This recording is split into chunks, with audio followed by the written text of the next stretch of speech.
ശാസ്ത്രവും ദൈവസങ്കല്പവും ചേർന്ന് പോകുന്നു.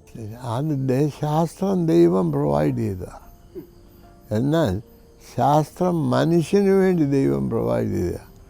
ഇന്ന് മനുഷ്യനെ ഇല്ലാതാക്കാനാണ് ശാസ്ത്രം. അത് ബോംബെന്നൊക്കെ പറഞ്ഞാൽ തന്നെ അത് വലിയ പഠിത്തമില്ലാത്തതിനെ നശിപ്പിക്കാനുള്ള പണിയാണ്.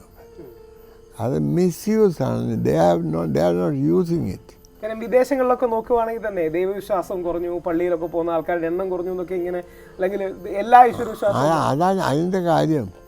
നമ്മൾ വിശ്വാസം എന്ന് പറയുന്നത് പള്ളിയിൽ പോവുക, അവിടെ ഇരുന്ന് ഒന്ന് കരയുക, അതൊക്കെയാണ്. അതൊന്നുമല്ല വിശ്വാസം. വിശ്വാസം ദൈവസ്നേഹം മനുഷ്യ സ്നേഹമായി രൂപാന്തരപ്പെടുത്തുന്നതാണ് എൻ്റെ അഭിപ്രായത്തിൽ വിശ്വാസം. 98 വർഷങ്ങൾ, ഒരു നൂറ്റാണ്ട് അടുക്കാറായി. അങ്ങ് തിരിഞ്ഞു നോക്കുമ്പോൾ ജീവിതം പഠിപ്പിച്ച പാഠം. You can be much more than what you are today. ഞാൻ പ്രൊഫസർ CV രാമൻ, വലിയ സയൻറ്റിസ്റ്റ് ആയിരുന്നു, നോബൽ പ്രൈസ് ഒക്കെ. അപ്പം ഞാൻ തിയോളജി പഠിക്കുമ്പോൾ അദ്ദേഹത്തിൻ്റെ കീഴിൽ പഠിക്കുന്ന എൻ്റെ ഒരു സ്നേഹിതനോട് ഞങ്ങൾ ഒരുമിച്ച് പഠിക്കാം.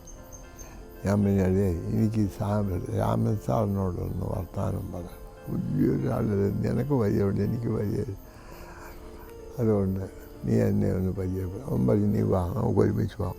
അവൻ ചെന്നൊക്കെ പറഞ്ഞു. ഞാൻ പറഞ്ഞു സാറേ, ഞാൻ സയൻസ് പഠിച്ച വിദ്യാർത്ഥിയല്ല, ഞാൻ ഇക്കണോമിക്സാണ് പഠിച്ചത്, അതുകൊണ്ട് സാറിൻ്റെ സയൻസ് ഒന്നും പറഞ്ഞാൽ എനിക്ക് മനസ്സിലാകത്തില്ല. എന്നാലും സാറ് പറയുന്നത് എനിക്ക് പറയേണ്ടത് എന്താ വെച്ചാൽ, ഗ്രാമത്തിൽ ചെല്ലുമ്പോൾ ഞാൻ എൻ്റെ ആളുകളോട് പറയണം, പ്രൊഫസർ രാമൻ സാറുമായിട്ട് ഞാൻ ലൈറ്റിനെ പറ്റി സംസാരിക്കുകയായിരുന്നു. അപ്പോൾ സാറ് ലൈറ്റിനെ പറ്റി 2-4 കാര്യം പറയണം. അപ്പോൾ അവർ വിചാരിച്ചോളും വലിയ ആളാണല്ലോ, എന്നിലൂടെ CV രാമനോട് ലൈറ്റിനെ പറ്റി അതിനാന്ന് പറഞ്ഞു. പിന്നെ അയാൾ പറഞ്ഞു, ഫാദർ, എനിക്ക് ഫാദറിനെ ഒബ്ലൈജ് ചെയ്ത കാര്യമാണ്, പക്ഷേ ഞാനിപ്പോഴും ലൈറ്റ് എന്താണെന്ന് പഠിച്ചുകൊണ്ടിരിക്കുന്നതാണ്. അപ്പം ഞാനെങ്ങനെ പറയുന്നത് ലൈറ്റ് എന്താണെന്ന് നിങ്ങൾക്ക് പറഞ്ഞു. അപ്പോൾ എൻ്റെ ദുഃഖിക്കണ്ട, ലൈറ്റിനെ പറ്റി ശരിക്കറിയാവുന്ന ഒരാളിനെ ഞാൻ നാളെ എൻ്റെ വീട്ടിൽ വിളിക്കാം, നിങ്ങൾ പറയണം. ഞാൻ പറഞ്ഞു അത് മതി. ഞാൻ ചെന്നപ്പോൾ അങ്ങനെയുടെ കൊച്ചു മകൾ നല്ലൊരു ഉടുപ്പ് ഇട്ടുകൊണ്ട് പോന്നിട്ട് 6 മണിയായപ്പോൾ അവിടെയുള്ള നിലവിളക്ക് കത്തിച്ചു. ആ കുട്ടിയെ കൊച്ചു വിളക്ക് കൊണ്ടുവന്ന് കത്തിച്ചു. ദീപം ദീപം ദീപം. അദ്ദേഹം പറഞ്ഞു, കണ്ടോ ഇത് ലൈറ്റ് ഇതാ എന്നവർക്കറിയാം, എനിക്കറിയാൻ പറ്റും, ഞാനിപ്പോഴും പഠിച്ചുകൊണ്ടിരിക്കുക. വലിയ സംഗതിയാണ്. ഞാൻ പറഞ്ഞു, the more you know, the more you realize you do not know, because this is so vast. ദൈവം സൃഷ്ടിച്ച ലോകം മനുഷ്യന് ഒരിക്കലും പരിപൂർണമായി മനസ്സിലാക്കാൻ സാധിക്കും. പലപ്പോഴും ജീവിത വീഥികളിൽ വീണു പോകുന്നവരാണ് ജയിലുകളിലാവുന്നത്. സമൂഹം പലപ്പോഴും വരെ പിന്തള്ളുകയാണ് ചെയ്യുന്നത്. അങ്ങക്ക് ജയിലിൽ പോയപ്പോൾ അങ്ങക്ക് അവരോടുള്ള ഇൻറ്ററാക്ഷൻ ഉണ്ടായ അനുഭവം? ജയിലിൽ ഞാൻ പോയി, ഞാൻ സർവീസൊക്കെ എടുക്കും. അപ്പോൾ ഞാൻ അവരോട് ചോദിച്ചു, ഞാനും നിങ്ങളും തമ്മിലുള്ള വ്യത്യാസം.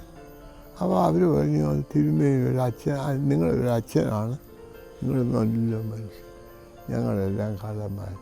ഞാൻ പറഞ്ഞത് ശരിയല്ല, നിങ്ങളുടെ ധാരണ തെറ്റാണ്.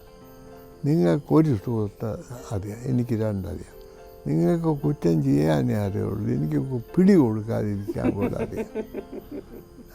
എന്നിട്ട് ഞാൻ പറഞ്ഞു, നിങ്ങൾക്കറിയാം, നിങ്ങളുടെ കൂടെ മോഷ്ടിക്കാൻ പോയവൻ ഇപ്പോൾ ഗവൺമെൻറ് സെക്രട്ടറിയാണ്, പള്ളിയിലെ അച്ഛനാണ്.